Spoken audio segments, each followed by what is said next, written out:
오늘 우리에게 주시는 말씀은 요한복음 19장 8절에서 13절 말씀입니다. 요한복음 19장 8절에서 13절 말씀 봉독하겠습니다. 빌라도가 이 말을 듣고 더욱 두려워하여 다시 관정에 들어가서 예수께 말하되 너는 어디로부터나 하되 예수께서 대답하여 주지 아니하시는지라.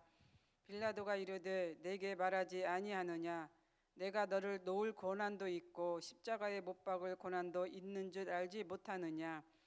예수께서 대답하시되 위에서 주지 아니하셨더라면 나를 해할 고난이 없었으리니 그러므로 나를 내게 넘겨준 자의 죄는 더 크다 하시니라. 이러함으로 빌라도가 예수를 놓으려고 힘썼으나 유대인들이 소리질러 이르되 이 사람을 놓으면 가이사의 충신이 아니니이다. 무릇 자기를 왕이라 하는 자는 가이사를 반역하는 것이니이다. 빌라도가 이 말을 듣고 예수를 끌고 나가서 돌을 깐 돌 히브리 말로 가바다에 있는 재판석에 앉아 있더라. 아멘. 1989년 말쯤 어느 방송사에서 안장이란 드라마를 방영했던 기억이 있습니다. 짧은 기간이었지만 당시에 많은 의미를 주었던 드라마였습니다. 우연한 기회에 완장을 얻게 된 주인공이 권력에 집착하는 모습을 통해서 인간이 가진 욕심이 얼마나 탐욕을 그려내고 있는가를 보여주는 드라마입니다. 하지만 결론은 자기에게 주어진 권력이나 권한을 포기하고 사랑을 택하여 이제 도피하는 것으로 장면을 마치게 되는 것이죠. 드라마에서는 선이 악을 이겼습니다. 그러나 오늘 본문은 이 반대의 결과를 보여주는 그런 장면입니다. 빌라도 역시 세상의 사람이었고 세상의 권한과 권력을 포기하지 못한 인물이었던 것이죠.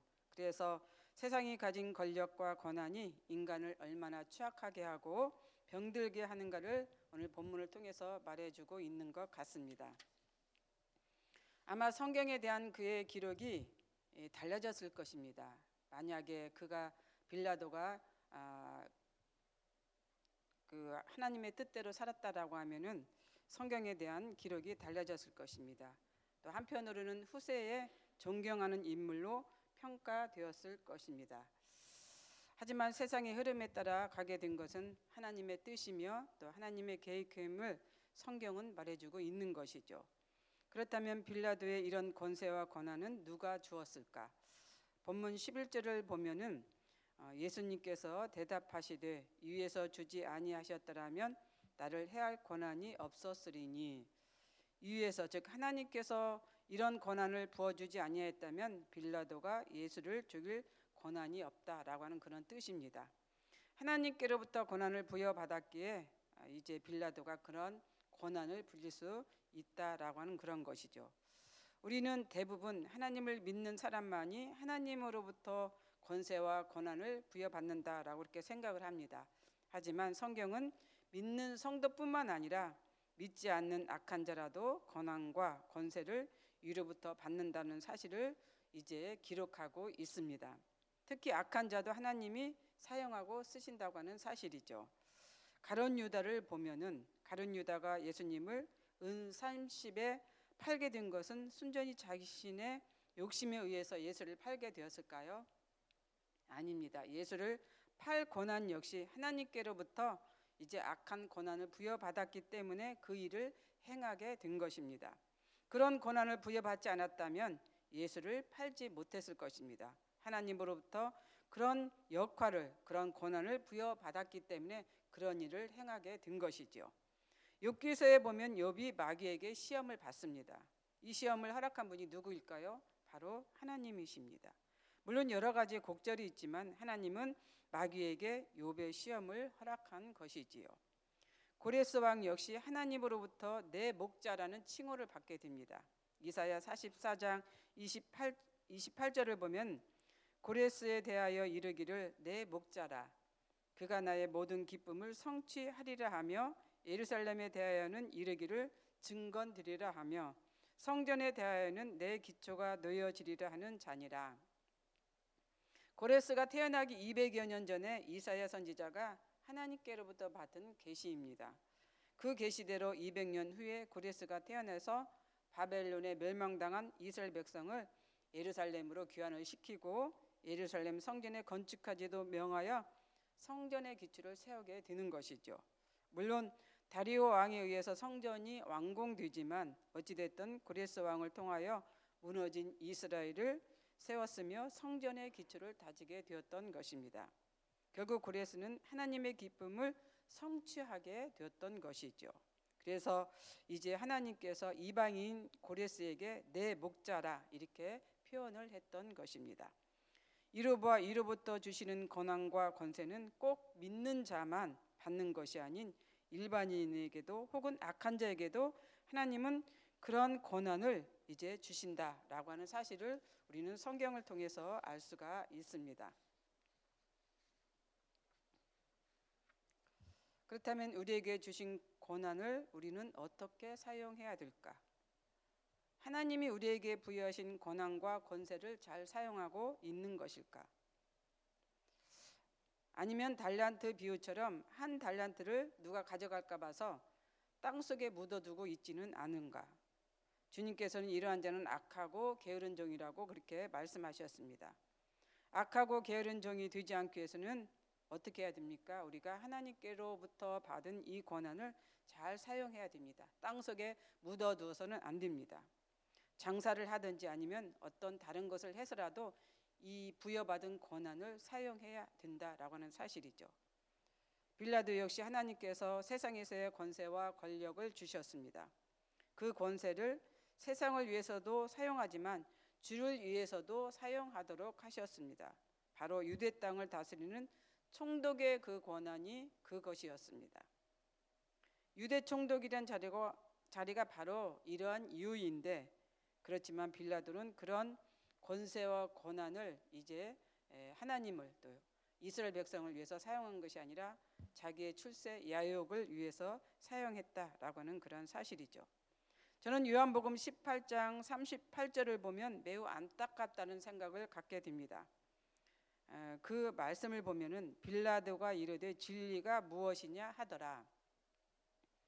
그때 조금만 더 예수님과 대화를 했더라면 빌라도가 어떻게 되었을까? 그때 조금만 더 진리에 대해서 관심을 가졌다면 빌라도가 어떻게 되었을까? 진리에 대해서 물어보았다라고 하는 이 사실만으로도 빌라도가 그 사실을 잘 깨닫고 인지를 했다고 하면은 아마 오늘날의 빌라도가 되지는 않았을 거다라고 하는 생각을 갖게 됩니다. 물론 진리라고 하는 것은 예수님이 말씀하신 진리와 또 빌라도가 말하는 진리에는 차이가 있습니다. 세상적인 진리와 또 하나님의 말씀의 진리와 이 차이가 있는데 어찌됐든 간에 거기에서 예수님과 대화를 좀 더 했다라고 하면은 빌라도의 상황이 지금보다는 더 낫지 않았을까라고 하는 그런 생각을 갖게 한다는 것이죠. 우리 역시 하나님의 자녀가 되는 권세를 주지 아니했다면 하나님의 자녀가 될 수 없었을 것입니다. 우리에게 구원을 받을 수 있는 권한을 주시지 아니했다면 우리가 구원을 받을 수 없었을 것입니다. 이러한 권한을 하나님께서 주셨기 때문에 우리가 하나님의 자녀가 되었고 구원을 받을 수 있었던 것입니다. 그래서 우리는 항상 감사해야 됩니다. 우리를 구원해 주시고 하나님의 자녀가 된 거에 대해서 항상 감사를 해야 된다는 것이죠. 그리고 항상 기뻐해야 되는 것입니다. 왜?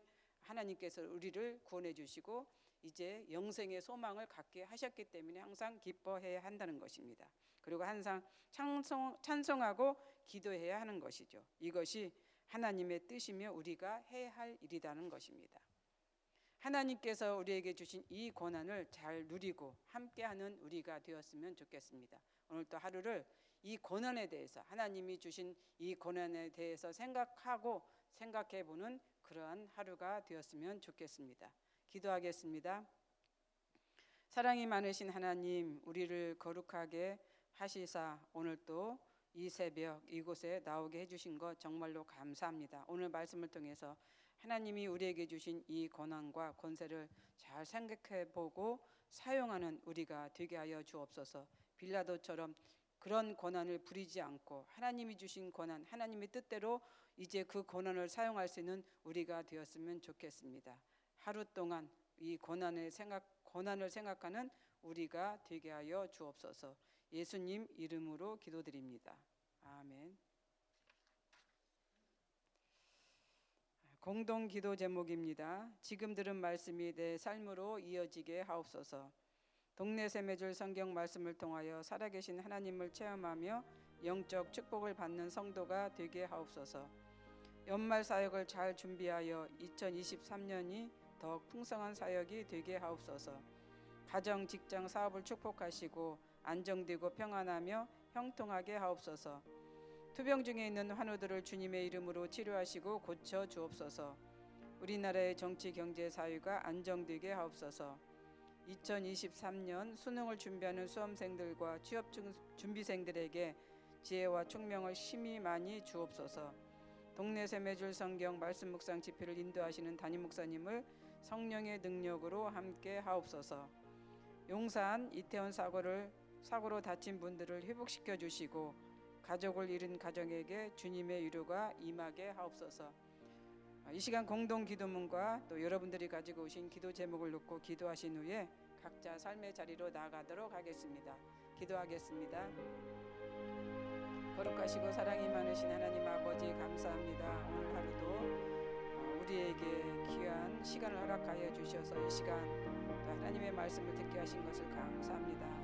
하나님이 우리에게 주신 고난, 하나님의 자녀로서의 고난, 구원받은 자로서의 고난을 주셨사오니 그 고난을 잘 사용하여 하나님을 기쁘게 하며 하나님을 영화롭게 하는 우리가 되도록 하나님이여 이제 그렇게 살아갈 수 있도록